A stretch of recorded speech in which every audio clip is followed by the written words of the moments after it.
Fortune was not always kind to my father. He did make 3 fortunes in his life, but he lost 2. Dad came over from England and landed in Brisbane with 75 cents to his name. Fortunately, after a few years and quite a few jobs, he was able to set himself up on a little farm at Boonah. Unfortunately, we were forced off the land by the drought. I was only about 4. I can remember we had a cow that was so weak it couldn't move, and they had to put up a Hessian bag and ropes around it to help it stand up under a tree.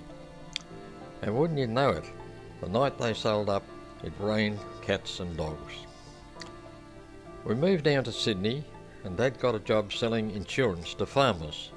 But things were tough. For about 3 weeks we lived on bread and dripping and a big box of groceries my auntie sent up from Melbourne.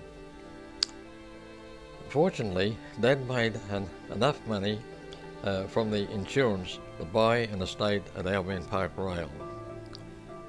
He bought all the land from creek to creek, and in 2 years he had sold the whole estate and was able to buy the panorama estate at Oak Flats, and then, later on, Little Lake at Warilla.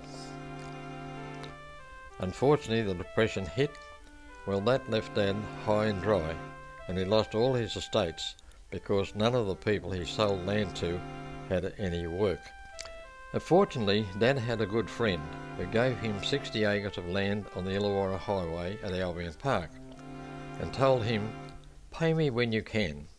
And that's when we started the chook farm. People used to call the Illawarra Highway Chicken Lane because we had little signs all along the front of the property saying, "Chickens, chickens, chickens." You couldn't miss the sign. Well, it took 20 years to pay back £4,000, and then, unfortunately, the government took 30 acres away during the war. They wanted it for the airstrip, which is still being used, of course. But he kept 30 acres, and I took over the farm from him. So between the government, the Depression and the drought, there was always seemed to be some obstacle for my father. He lost everything twice, but he didn't give up.